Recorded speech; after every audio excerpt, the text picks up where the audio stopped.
Lawmakers slamming General Motors after the company announced plans to shut down 5 North American plants and cut nearly 15,000 jobs. One plant set to close is in Lordstown, Ohio.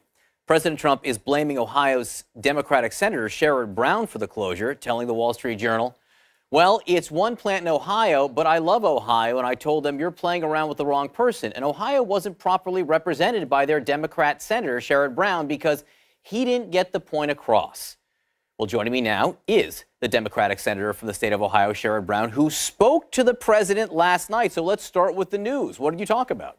I talked about how, well, he and I had been I first approached President Trump back in June, or way earlier in the year, and we had a long conversation in June. I asked him to step in then because the second shift of Lordstown, already 3,000 people had been laid off. The president didn't do anything. I reached him last night. He said he wanted to help. I said the first thing you can do is you can take away that provision in his tax bill that gives a company a 50% off coupon on their taxes. If you're producing in Lordstown, you pay a 21% tax rate. If you move to Mexico, you pay a 10.5% tax rate. And I asked the president to get rid of that tax break that encourages jobs to move overseas.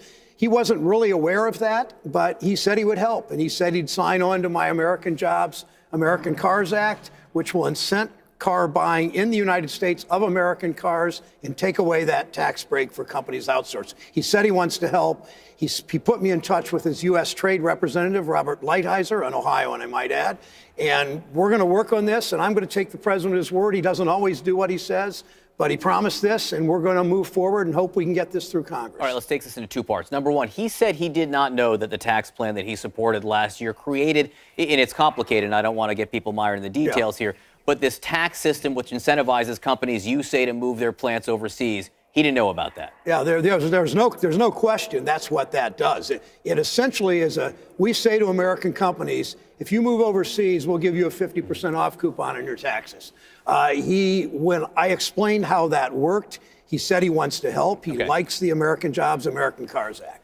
That act also provides a tax credit for people who buy American cars of several $1,000s. Is that true? So you take the money you save from taking away the tax break that the corporation would get. Then when you buy one of 100 cars or 100 vehicles, pre-approved, these are cars that are at least 50% made in the U.S., made by U.S. workers, you get $3,500 off on that car at the dealership. So it takes away the corporate break and puts it in the pockets of middle-class car buyers or working families, and that'll obviously help sell more American-made cars. It will help in Lordstown. It will help the Jeep plant. My wife and I drive a Jeep made by union workers in Toledo. They'll sell more of those all over the country.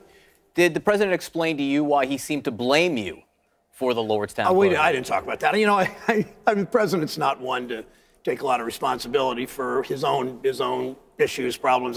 What I found amusing is that there's a Republican president, a Republican House of Representatives, a Republican Senate, a Republican governor, a Republican Supreme Court, and the president looked all over Ohio and he found a Democrat he could point to and blame. I just laugh. I mean, I get in line of people the president's blamed for things. I don't care about that. I want to fix this. He said he wants to fix it. I take him at his word.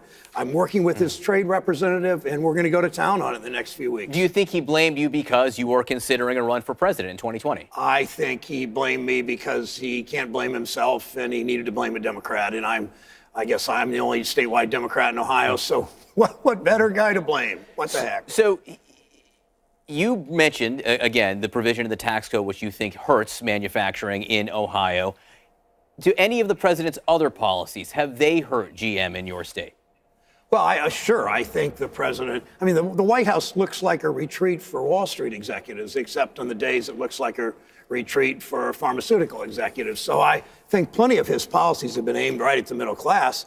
His Supreme Court appointees, they put a thumb on the scale of justice that supports companies over workers, supports Wall Street over consumers, supports big insurance companies over individual health care policies. You were supportive, though. I can see that. I can see on all of that what the damage the president's done. You were supportive, though, of his steel tariff, which is something that some analysts say has cost General Motors $1 billion. Well, some analysts say a lot of things. General Motors has not said that they are they are shutting these plants down. They've not even, I mean, they've not said anything about the tariffs of being part of that. My core, and the president, I talked about tariffs last night too. My differences on the tariffs is that we should work with our allies, Western Europe and Canada and countries that have similar economies to ours, and focus the tariffs on those countries that have been the serial cheaters, Turkey, South Korea, China.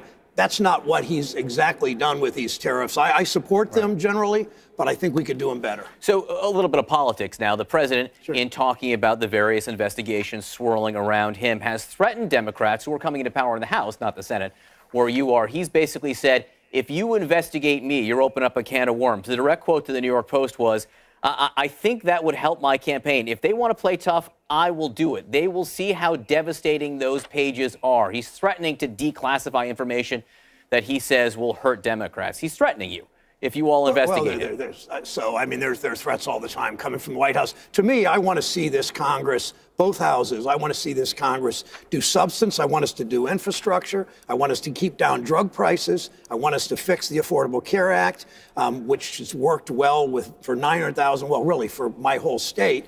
There will be investigations. There will be investigations of the president using his office to enrich his family. There will be investigations on other things. Those can go on, but my focus is how do you make people's lives better? If you love your country, you fight for the people who make it work, and that's their health care, their retirement, their income, their education. That's what I'm all about. The investigations will take care of themselves, but let's really focus on bringing this country forward, make people's lives better. That sounds like a presidential platform. Are you running? Well, no, it's not. It's what I've always been. I mean, are you running? I don't know. I absolutely don't know. I did not think about doing this until the election. And I've heard people from all over the country. My wife and I were pretty overwhelmed by the number of people that like the fact that I won Ohio comfortably, that my message and my career have been devoted to the dignity of work, that people in this town don't respect people with an honor and respect the work that people do around the country. And when I say workers, I mean whether you punch a clock or swipe a badge or work on salary or work for tips or raise children. And people in this country aren't getting ahead when they're working hard. Call that presidential, call it a Senate race, call it common sense. It's what I've always fought for, whether I'm on CNN or Fox or the Mansfield News Journal. Senator Sherrod Brown from Ohio, thanks so much for being with us. Thank you for sharing the contents of that conversation. We're going to talk to the White House now and see if, in fact, the president is supportive of your measure, which would be significant. Thank you.